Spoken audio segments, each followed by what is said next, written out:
Durante siglos ha sido el pilar silencioso en el que el poder militar ruso siempre ha confiado. Una defensa natural, casi mítica, que en el pasado quebró a ejércitos enteros y que fue elevada a la categoría de estrategia, el llamado General Invierno. Sin embargo, en Ucrania, Rusia ya no está defendiendo su territorio, está atacando. Y en este nuevo papel, aquello que durante generaciones fue su salvación se ha convertido en un enemigo letal para sus propias tropas en el frente. El General Invierno ya no protege a Rusia, la está destruyendo desde dentro. Así lo recoge un informe de United 24 Media, publicado el 23 de enero, en el que se confirma que las fuerzas ucranianas del 7º Cuerpo de Ejército continúan manteniendo sus posiciones en las zonas de Pokrovsk y Mirnohrad. Las áreas septentrionales de ambas ciudades siguen bajo control ucraniano, pese a las reiteradas afirmaciones previas de Moscú, asegurando que estos asentamientos habían sido capturados. Pero, más allá de la solidez de las defensas ucranianas, el verdadero desgaste que está sufriendo Rusia no procede únicamente de drones o munición enemiga. El frío extremo está causando tantos problemas como el propio ejército ucraniano. Y lo más revelador es esto: el Kremlin parece no tener respuesta alguna. Ante la incapacidad de adaptar su ofensiva a las condiciones invernales, Vladimir Putin está permitiendo, de forma consciente, que sus soldados mueran abandonados en trincheras congeladas del sector de Pokrovsk, antes que implementar medidas básicas para convertir de nuevo al invierno en un aliado estratégico. Más adelante, analizaremos con detalle hasta qué punto las tropas rusas están pagando este abandono. Pero primero, conviene detenerse en el diagnóstico que hacen las propias fuerzas ucranianas. El análisis más reciente procede de Volodymyr Polevy, jefe de comunicaciones estratégicas del 7º Cuerpo de Ejército de Ucrania. En una publicación en la red social X, Polevy confirmó que sus unidades siguen manteniendo las posiciones defensivas y explicó con claridad el impacto devastador que el invierno está teniendo sobre la ofensiva rusa. Según sus palabras, los datos operativos y los informes de inteligencia indican que el potencial ofensivo ruso está empezando a degradarse. Las condiciones meteorológicas adversas, combinadas con un desprecio sistémico por el bienestar del personal, son factores clave. Dicho de forma sencilla, no solo se están congelando los soldados rusos, también lo están haciendo sus vehículos, sus cadenas logísticas y sus líneas de suministro. Todo ello está acelerando un deterioro progresivo del aparato militar ruso, justo en el momento en que Moscú intenta intensificar sus ataques contra Pokrovsk y Mirnohrad.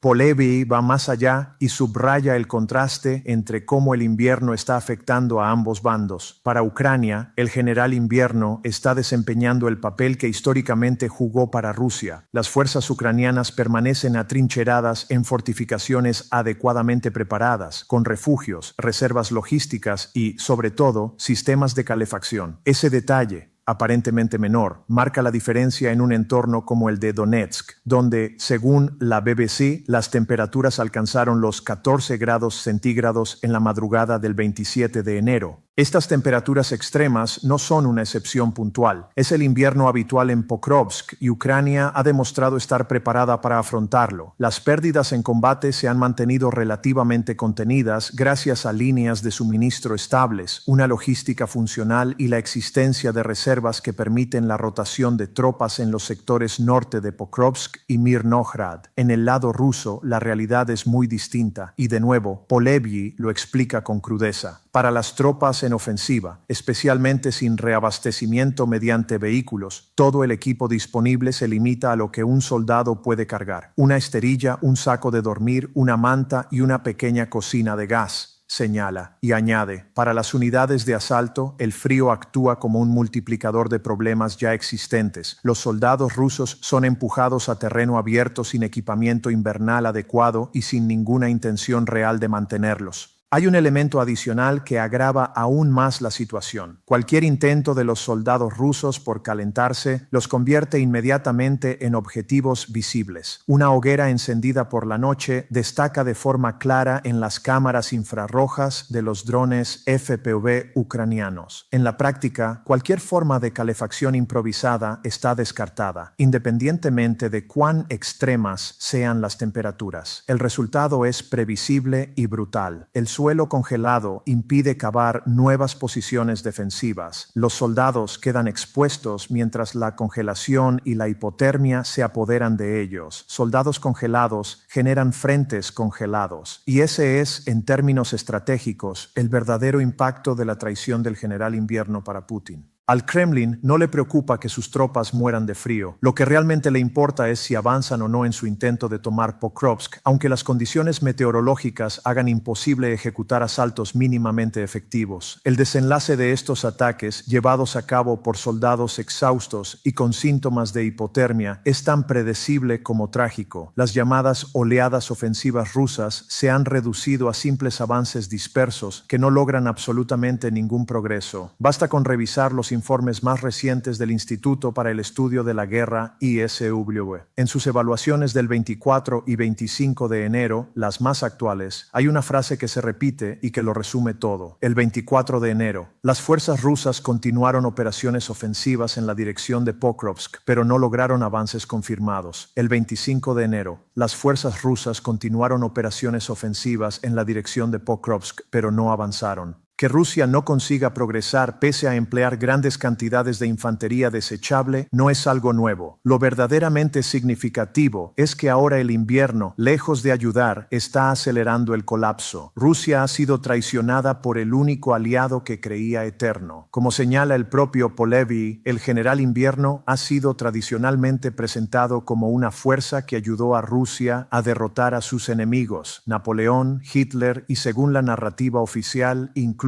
a la democracia misma. Hoy, sin embargo, esa narrativa se desmorona en las trincheras heladas del Donbass. Y no le falta razón. La historia militar rusa ha construido durante siglos un relato casi reverencial en torno al llamado General Invierno. Medios especializados en historia bélica recuerdan que este fenómeno ha recibido múltiples nombres: General Hielo, General Barro. Pero el concepto es siempre el mismo, un clima extremo que una y otra vez ha inclinado la balanza a favor de Moscú. La ventaja que este aliado climático proporcionó a Rusia en el pasado es indiscutible. Las fuerzas alemanas lo aprendieron de la forma más dura durante la Segunda Guerra Mundial. La ofensiva nazi hacia Moscú, en el marco de la Operación Barbarroja, quedó paralizada a pocos kilómetros de su objetivo. Atrapados en el barro y posteriormente castigados por el frío, los ejércitos de Hitler fueron empujados de vuelta desde el frente oriental, marcando el principio del fin para el Tercer Reich. Aquellas tropas, al menos, contaban con tanques y vehículos mecanizados. Napoleón no tuvo esa suerte. Cuando la Grande Armée intentó conquistar Rusia, sus soldados carecían de protección frente al invierno, lo que desembocó en una retirada catastrófica. Y si retrocedemos aún más, la invasión sueca de comienzos del siglo XVIII terminó con la pérdida de 16.000 de los 35.000 soldados antes siquiera de la batalla de Poltava, un desastre que condujo al colapso del Imperio sueco. Imperios enteros han sucumbido ante este enemigo invisible, más letal que cualquier arma convencional.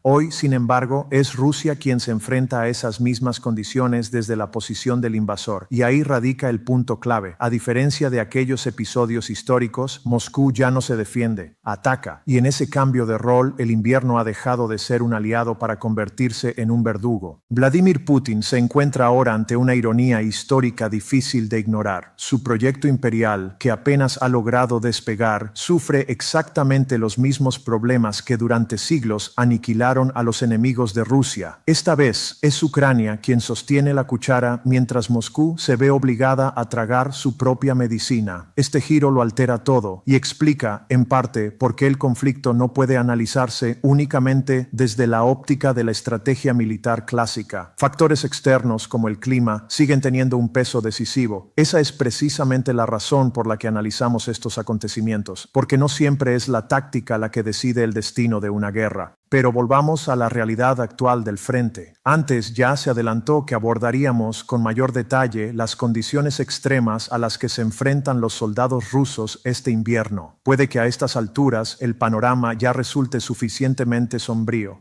Pero lo cierto es que lo peor apenas está saliendo a la luz. El 23 de enero, Army Inform publicó un informe especialmente revelador sobre la situación en el eje de Pokrovsk. Según sus datos, el trato que Rusia dispensa a las tropas enviadas a esa zona es tan negligente que las fuerzas ucranianas han comenzado a referirse a ellas como desechables. No son más que carne de cañón arrojada a una maquinaria bélica que ni siquiera se detiene cuando el frío convierte a esos hombres en cuerpos inertes. Las declaraciones recogidas por el medio proceden de Volodymyr Cherniak, oficial de la Brigada Rubish de la Guardia Nacional de Ucrania. Su testimonio es contundente. Hay miles de estos llamados desechables que, bajo amenaza de ejecución, son enviados directamente a acciones de asalto. Cherniak añade un detalle aún más perturbador. Hemos documentado casos en los que soldados rusos sufrieron heridas leves durante estos ataques y murieron congelados, porque la evacuación, si llega a producirse, tarda demasiado. La evacuación de heridos ha sido un problema estructural del ejército ruso mucho antes de que el invierno agravara la situación. Ya en junio, el Centro para el Análisis de Políticas Europeas advertía de que evacuar o incluso tratar a los soldados heridos no es una prioridad para Moscú. El organismo citaba el testimonio de un médico militar que aseguraba que muchos soldados ni siquiera reciben formación básica en primeros auxilios. En términos prácticos, esto significa que los combatientes no pueden tratarse a sí mismos ni auxiliar a compañeros con heridas relativamente menores. Como resultado, numerosos soldados quedan abandonados en trincheras durante días o incluso semanas, a la espera de una evacuación que, en muchos casos, nunca llega. En junio de 2024, el medio ruso Verstka analizó artículos científicos publicados por decenas de médicos del Ministerio de Defensa ruso. La conclusión fue demoledora. Más del 5% de los soldados considerados potencialmente salvables están muriendo en Ucrania, cuando podrían haberse salvado con una evacuación adecuada y atención médica básica. Se trata de una realidad extremadamente dura y está alimentando fenómenos que se observan cada vez con mayor frecuencia en el frente y que resultan clave para entender la evolución del conflicto. Ahora, a este escenario ya crítico, hay que sumarle la nieve, el viento, la lluvia, el barro profundo y un frío tan intenso que apenas permite moverse. Lo que para cualquier ejército funcional sería una emergencia médica, en el contexto ruso se convierte en una sentencia de muerte. El invierno ha transformado el campo de batalla en un entorno del que muchos heridos simplemente no pueden escapar. En este punto, el general Invierno ya no actúa como una fuerza defensiva legendaria, actúa como un acelerador del colapso. Quienes podrían haber sobrevivido en otras circunstancias mueren, y quienes podrían haberlos auxiliado a menudo no van muy por detrás. Rusia, además, hace poco o nada para evitarlo. Basta recordar lo que ya señalaba Volodymyr Polevy sobre el equipamiento con el que se envía a los soldados rusos al sector de Pokrovsk. La mayoría avanza sin apoyo de vehículos, lo que limita su equipo a lo estrictamente transportable. Algunas raciones, quizá algo de combustible y un conjunto mínimo de material para dormir. En el mejor de los casos, en el peor, ni siquiera eso. Esta precariedad no es nueva. Ya en diciembre de 2022, CNN informaba de que soldados rusos recurrían a campañas de financiación colectiva para conseguir material básico. Botas y chalecos antibalas no llegaban desde el Ministerio de Defensa, sino desde donaciones de civiles en territorio ruso, obligados a cubrir carencias que deberían haber sido resueltas por el Estado. En la práctica, muchos combatientes eran enviados al frente sin el equipamiento más elemental. Lejos de mejorar, la situación se ha prolongado en el tiempo. A finales de 2025, The Telegraph recogía denuncias ucranianas según las cuales numerosos soldados rusos, especialmente en el frente de Lyman, al norte de Pokrovsk, combatían sin chalecos antibalas ni cascos. En un caso concreto, de 20 grupos de asalto desplegados, solo 4 contaban con casco. No hace falta explicar la importancia de este tipo de protección, pero cuando llegan los meses más fríos, la ausencia de casco no solo implica vulnerabilidad ante el fuego enemigo, sino también una pérdida constante de calor corporal. En pleno enero, luchar sin nada que cubra la cabeza equivale a acelerar el colapso físico, y aún así, el Kremlin ha intentado presentar ciertas medidas como soluciones, entre ellas la distribución de nuevos refugios para las tropas. En teoría podrían haber sido sido tiendas aislantes, espacios cerrados donde conservar el calor corporal. La realidad ha sido muy distinta. Tanto The Sun como Militarny informaron a comienzos de enero sobre estas estructuras. En un vídeo difundido por el primer medio, un soldado ruso describe con frustración extrema la experiencia de intentar utilizarlas. Montarlas lleva demasiado tiempo, el viento las levanta con facilidad y cuando sopla con fuerza resulta casi imposible caminar con ellas puestas.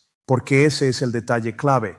No se trata de tiendas convencionales, son estructuras portátiles que los soldados deben vestir mientras se desplazan, una decisión difícil de justificar en un campo de batalla saturado de drones de reconocimiento. Lejos de ofrecer protección real, limitan la visibilidad y convierten a los soldados en objetivos aún más vulnerables. Militarny aporta una explicación técnica. Rusia parece considerar que estas cubiertas podrían reducir la detección térmica y visual. Puede que oculten parcialmente la silueta, pero el problema es evidente. Los soldados que las usan están congelándose. Y en cuanto a camuflaje, aunque el color verde pueda confundirse con la vegetación, la imagen de una figura desplazándose torpemente sobre nieve y hielo dista mucho de ser discreta. Se ha sugerido incluso que estas tiendas ambulantes se utilizan para concentrar tropas antes de posibles emboscadas, pero resulta difícil imaginar el éxito de una emboscada cuando lo que se aproxima es una masa de tela moviéndose lentamente sobre terreno helado. Más allá de lo anecdótico, estas improvisaciones evidencian hasta qué punto Rusia carece de soluciones reales para proteger a sus soldados del frío extremo. De hecho, Militarny apunta que estas estructuras podrían ser simples tiendas portátiles diseñadas originalmente como duchas o aseos, un símbolo perfecto de la desconexión entre las necesidades del frente y las decisiones del mando ruso. Las consecuencias más graves del invierno, sin embargo, van mucho más allá del equipamiento. El 26 de enero, The Kyiv Post publicó un análisis firmado por Stefan Korshak que arroja luz sobre el impacto estratégico del frío en las fuerzas rusas. Korshak señala que Moscú intenta explotar el invierno atacando infraestructuras energéticas ucranianas desde el aire, pero en el frente terrestre la realidad es devastadora. Solo los soldados mejor entrenados podrían sobrevivir en estas condiciones. Y ese es el problema para Putin. Esos soldados ya no están disponibles. Quizá no muera, escribe Korshak, refiriéndose a un soldado promedio enviado al frente, pero no servirá para combatir. Las unidades especialmente entrenadas para operar en climas extremos están en su mayoría muertas o apartadas deliberadamente de la línea de combate. ¿A quién está enviando entonces Rusia? Los datos sobre prisioneros de guerra capturados por Ucrania ofrecen una respuesta inquietante. No aparecen fuerzas de élite. En su lugar, se observa un aumento de delincuentes, extranjeros empujados por la pobreza, hombres de mediana edad y de forma alarmante, ancianos sin ninguna capacidad física para resistir combates invernales. No es material humano apto para tropas resistentes al frío, concluye Korshak, y añade que los enfrentamientos diarios han disminuido alrededor de un 30%, probablemente porque el Kremlin está enviando al frente a personas incapaces de combatir en estas condiciones. Mediazona refuerza esta tendencia. En un informe del 30 de diciembre, reveló que la franja de edad más común entre los soldados rusos fallecidos, según obituarios verificados, se sitúa entre los 46 y los 52 años, un indicador claro de que Rusia está utilizando personal no apto para la guerra invernal. El general invierno los devora sin dificultad. Incluso cuando un soldado ya no puede moverse por el frío, Moscú parece encontrarle un uso. Defense Express documentó al menos un caso en el que un combatiente fue enviado a una posición fija para actuar como antena humana, cargando un dispositivo de comunicaciones y permaneciendo inmóvil para facilitar el enlace de drones rusos. En esas condiciones, la hipotermia deja de ser un riesgo y pasa a ser una certeza. No resulta sorprendente, por tanto, que la moral se esté derrumbando. Oficiales rusos están comenzando a abandonar sus puestos en el eje de Pokrovsk. El 6 de enero, United 24 Media informó de que el colapso anímico entre mandos rusos es tan profundo que muchos han solicitado formalmente ser trasladados a posiciones en retaguardia. Quieren cualquier destino, lejos del frente, lejos del frío y lejos de una guerra que está devorando cuerpos sin ofrecer resultados. Las respuestas del alto mando han sido amenazas de sanción y degradación, pero el mero hecho de que se presenten estas solicitudes revela hasta qué punto la disciplina se está resquebrajando. Es probable que algunos no esperen autorización. Huir puede parecerles preferible, y en ese escenario, incluso caer prisionero puede resultar más seguro que permanecer en una trinchera helada. La incapacidad rusa para avanzar en Pokrovsk y Mirnorad no es un fenómeno aislado, es el síntoma de un frente al borde del colapso. Las bajas se acumulan, Ucrania resiste y las ofensivas rusas se paralizan una tras otra. Para Putin, la conclusión es incómoda pero clara. El invierno, su aliado histórico, ya no combate para Rusia, combate contra ella.